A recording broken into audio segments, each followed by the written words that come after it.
Hello friends, आपके अपने YouTube channel study experts classes में आप सभी का स्वागत है।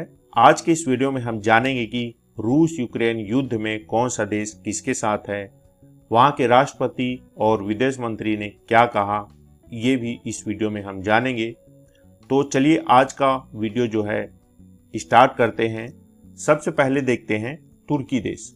तुर्की देश के राष्ट्रपति रेचेप तय्यप एर्दोआन ने हमले की निंदा की। टीवी पर प्रसारित अपने भाषण में एर्दोआन ने कहा, हम यूक्रेन की संप्रभुता और क्षेत्रीय अखंडता का समर्थन करना जारी रखेंगे। एर्दोआन ने यह भी कहा कि रूस और यूक्रेन दोनों से तुर्की के करीबी संबंध हैं। ऐसे में दोनों देशों के बीच संघर्ष देखकर उन्हें बहुत निराशा हो रही है। दक्षिण कोरिया के राष्ट्रपति मून जे इन ने कहा कि उनका देश रूस पर लगाए जाने वाले अंतर्राष्ट्रीय आर्थिक प्रतिबंधों का साथ देगा। राष्ट्रपति आवास ने एक बयान जारी कर कहा, यूक्रेन की आज़ादी, संप्रभुता और क्षेत्रीय अखंडता बरकरार रहनी चाहिए।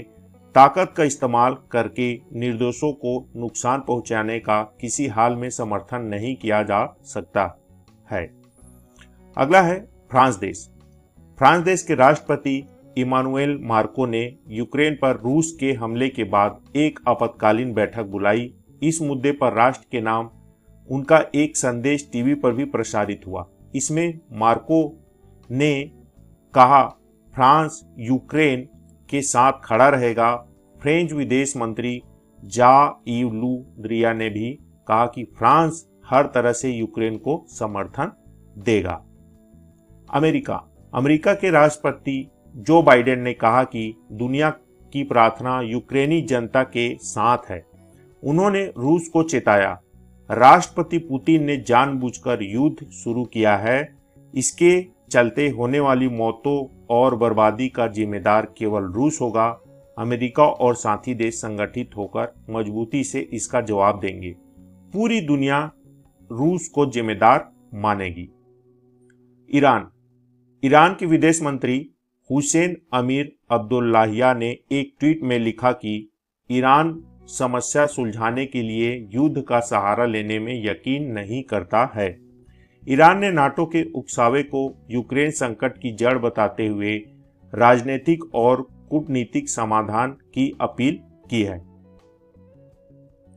हंगरी के प्रधानमंत्री विक्टर ओरबान ने कहा कि यूरोपीय संघ और नाटो के अपने साथियों के साथ मिलकर हंगरी भी रूस के हमले की निंदा करता है।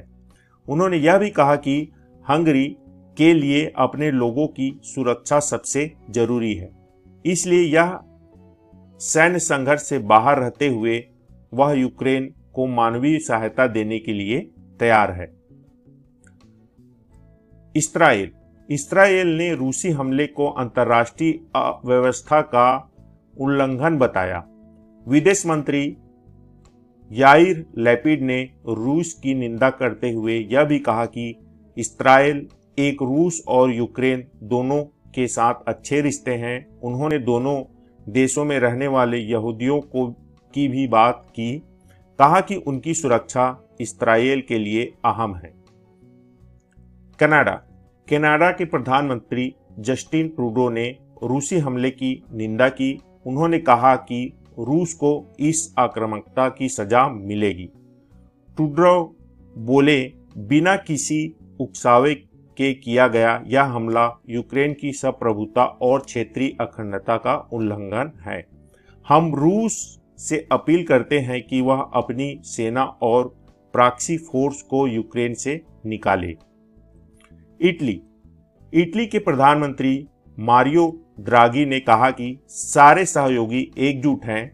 यूक्रेन की संप्रभुता, यूरोपीय सुरक्षा, अंतर्राष्ट्रीय व्यवस्था और साझा मूल्य बनाए रखने के लिए जो भी करना पड़े वे साथ मिलकर करेंगे। पीएम द्रागी ने यह भी कहा कि समय आ गया है कि यूरोपीय संघ रूस पर बेहद सख्त प्रतिबंध लगाए। चीन ने यूक्रेन पर किए गए रूसी हमले को आक्रमण कहे जाने का विरोध किया है। विदेश मंत्री वांग यी ने रूसी विदेश मंत्री सेर्गेई लावरोव को फोन भी किया। इसमें उन्होंने कहा कि चीन समझता है कि यूक्रेन मामले का अपना एक जटिल इतिहास है। उन्होंने लावरोव से यह भी कहा कि चीन सुरक्षा से जुड़ी रूस की जायज चिंताओं को भी समझता है। ब्रिटेन के प्रधानमंत्री बोरिस जॉनसन ने कहा, यूक्रेन में हो रही भीषण घटनाओं से मैं स्तब्ध हूं। आगे क्या करना है इस पर मैंने राष्ट्रपति जेलेंस्की से बात की है। बिना किसी उकसावे के यूक्रेन पर हमला करके राष्ट्रपति पुतिन ने खून खराबे और बर्बादी का रास्ता चुना है।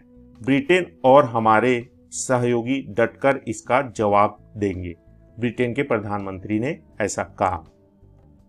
जर्मनी चांसलर ओलाफ शॉल्स ने कहा, 24 फरवरी की यह तारीख यूक्रेन के लिए भीषण और यूरोप के लिए मायूस करने वाली है। हम रूस पर सख्त प्रतिबंध लगाएंगे ताकि रूसी नेतृत्व के आगे साफ हो जाए कि उन्हें इस हमले की बड़ी कीमत चुकानी होगी। पुतिन ने यह भी युद्ध शुरू करके गंभीर चूक की है। जर्मनी नाटो की